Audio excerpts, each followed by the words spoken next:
Today, I'm going to go over a few setups you can use when you start filming videos on YouTube and show you some gear you might want to consider. And I'm going to show you 3 examples of setups depending on your budget, starting with this one for under $100, another one at $400, and then this setup that costs $3,000. I'm also going to show you the difference between what it looks like to film with an iPhone versus a camera. They can both look good if you pick the right spot to film and have some decent audio and lighting setup.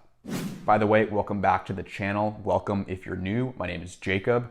On this channel, I talk all about how to rank #1 on YouTube and Google. Now, let's talk about this first setup I'm using right now. This comes in at about $84, not including the phone. So I have an iPhone 14 Pro. I'm assuming if you're watching this, you probably have a smartphone that's within the last 3 or 4 years. Now, if you have a flip phone, you're gonna wanna buy a phone that has a camera with it. So that could add $800 to $1,000 to your budget. I'm just assuming most people have an iPhone. Let's talk about this setup. So I have a $20 tripod that my phone is sitting on. And then I have a $30 lav mic that I use to clip onto my shirt, and the wire just kind of goes across the table and plugs into my phone. I also have a $25 ring light in front of me and slightly to my left. And I got a $10 LED strip that I cut up and put along the computer behind me just to add a little bit of color to the background. Now, at this budget level, the most bang for your buck is going to come from a microphone and a light. The tripod and the LED lights, technically not really necessary. They're helpful, but a ring light and a basic lav mic are the easiest things you can go with just to get started. And remember, don't spend all of your budget just on your film equipment, because if you've never filmed a video before, you'll want to save some money for editing software and storage space. Because trust me when I say I've been doing this for 4 years and I have a collection of hard drives and solid state drives just for storing videos. So for $84, this setup is not my favorite, but it's good enough to get started, and that's not something to be overlooked. If you want just a super basic starter kit for less than $100, this is what you can do. It gets annoying after a little bit having the wire to the microphone. If I want to get up and go do something, I got to unplug it or just take my phone with me. And then this tripod, it's fine. It's $20. It gets annoying just setting it up. If I want to take my phone off and look at the video and put it back up, I kind of lose my spot. I got to set it up the right way again, but it works to get started. There's a couple different types of microphones you can use. Lav mics are usually the easiest and the cheapest to get started. They work better with some shirts than others. So this, sometimes I try to hide it by tucking it under my shirt. If you're wearing like a jacket or an overcoat, be careful with that. Sometimes if I move around too much, it'll pick it up in the audio. But they're great, they're easy to use. It plugs right into your phone so that the audio is already in the video. That way it's easier, since you're not recording the audio separately, to have to sync it up when you edit. Now, if you want to spend a little bit more money, get a little bit more advanced, I'm going to show you the next setup you can do. Now, let's talk about this second setup. This comes in at about $425. Still using my iPhone, but I switched to a different microphone. This one's wireless, different tripod, and I added some lighting in the background that you can't really see when the overhead lights are on. So first up, the tripod. So in this setup, I am using the Joby Compact, which is $115, plus you have to buy the phone mount separately. That's $10, so $125 for the tripod. I think it works a lot better. It's taller, you can adjust the height and the angles a lot more than you can with this one. So this is what I was using previously. It's good to set it up and just stand it on your desk, but when I'm trying to get my phone in and out of it, it always moves around. It's not the most stable. So the Compact is great. You can use it for a phone or for a camera. I like that a lot. Second big change I made is switching to a Bluetooth microphone. So I'm using the Rode Wireless Me. So this comes with a receiver and a transmitter. So it's like a 2-piece system. One plugs into my phone, the other I can clip on. It's great. There's no wires, so I can move around, I can get up, I can go wherever I want. And as long as I'm still within range, it's gonna pick up the audio and there's no dealing with messy wires. Another option you could do, which I sometimes like, is switching to just a standalone microphone. So this is the Blue Yeti. I like this a lot.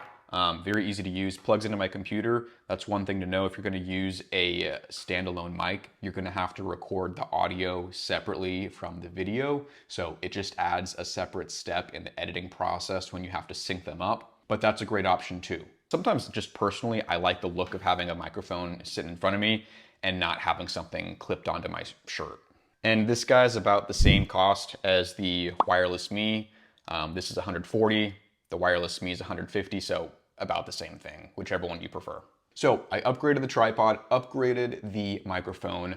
I also added some lighting. So I've got two Philips Hue bulbs on either side of me. You can't really tell when I'm filming with the overhead lights on, but with the lights off, if I switch to a darker room, now you can see the difference. The only thing is I don't really like filming with my iPhone in a dark room just because it gets a little bit more grainy, and I think my camera ends up making it a lot more crisp when I film in a dark room. I'm just showing you an example so you can see what it looks like to have the overhead lights on versus off. So Philips Hue bulbs, that's 90 bucks for a pack of two.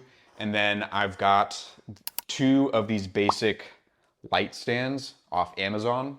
So very easy to use, and you can just take your bulb on and off. Pops off pretty easily. Take it off, put it back on. And they're great because what I'll do is I'll just keep the bulb to the same light setting and keep the stand at the same height. So that way I can just shove them in a closet when I'm not filming videos and then bring them right out when I'm ready to film the next video. And they're saved the same settings for the color, the brightness. So in total, this setup comes out to $423.92. Still using the same ring light and the same LEDs on the monitor behind me. Now let's move on to the third and final setup I'm going to show you. Now this last setup is my preferred setup when I film videos on YouTube, and it's about 3,000 bucks. The biggest difference is I'm now using my Lumix GH5S instead of my iPhone. So the camera itself is about $2,100, and then I also have a 12 to 35 millimeter lens on it. That's another 600 bucks. So $2,700 alone just for the camera and the lens. So I'm still using the Joby Compact tripod, still the same Philips Hue bulbs on both sides, and still the same ring light in front of me. I am using the Blue Yeti. So I'm using the Blue Yeti instead of the Rode Me. That's just my preference. I just prefer having the microphone in front of me instead of clipped onto my shirt. I think it looks fine to have the mic visible in the camera in front of me. Some people might see it as distracting, but I feel like with all the video podcasts, people are used to seeing a microphone in a video. So this is my preferred setup. Do I think this looks better than the iPhone? Yes, I think it is a little bit more crisp. There's a little bit more depth, and especially in the dark room, I think the camera looks a lot better than the iPhone. But is this necessary? I'm gonna go ahead and say no. I don't think you need to go and spend the money for a $3,000 camera if you're just starting out. If you've got a recent iPhone, that's good enough. The reason I have the GH5S, back when I started making videos in 2019, I had one of the older Galaxies. I just didn't want to worry about my video quality. I knew it wasn't going to be as good as I wanted it to be, so I just bit the bullet, got the camera, got the lens. I do like it, but let me tell you, it is a pain in the butt to figure out the settings and adjusting the ISO, the aperture, the shutter speed. I'm not really tech savvy when it comes to setting up all the camera settings. So what I do is I leave the camera on the tripod. I have all the settings saved so they're always the same, and really the camera doesn't leave the room. I've got it dialed in so that it looks the same every time I film a video in this room with these lights sitting in this spot, but I don't take the camera outside the room to film other videos. If I'm making a listing video or a vlog or anything of that sort, I use my phone because it is so much easier to use on the go. Anytime I've tried to use the camera to take it out with me, it's shaky. It doesn't have the image stabilization like the iPhone. It doesn't look as good. It either looks overexposed or underexposed, or my face is out of focus. And I feel like with the iPhone, it just makes life easier. Now, I have learned a good amount about the camera and the settings just trying to figure out how to film these videos, but there definitely was a learning curve to it. It is a nicer setup, but I think that having the actual camera adds a lot of complexity that you don't really need if you're just starting out.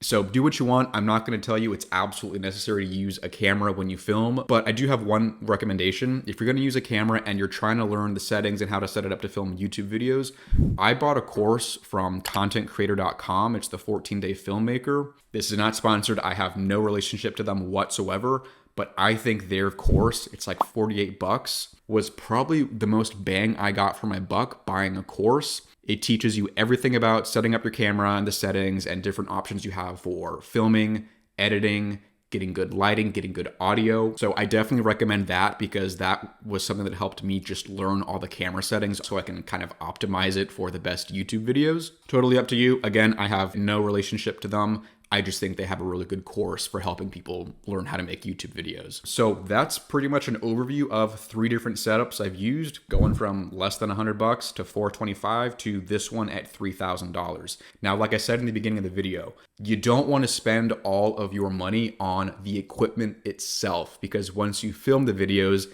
you're going to need a way to edit them. So whether you choose Final Cut Pro, that's what I use. There's Filmora, there's Adobe. You can pick whatever you want, but expect to spend some money left over for your editing software. And also consider getting a subscription for some stock video, stock music, graphic design, animation, if that's up your alley, and storage. Because like I said, if you plan on making videos regularly, you're gonna want to put them somewhere that's not your computer. Between editing and storage and other things you're gonna need to get started, that might be an extra couple $100 to take into account outside of the equipment you choose to use. I hope this was helpful to show you a breakdown of 3 different setups across 3 different price points. If you have any questions, comments, feedback for me, let me know down below in the comments, and I will see you in the next video.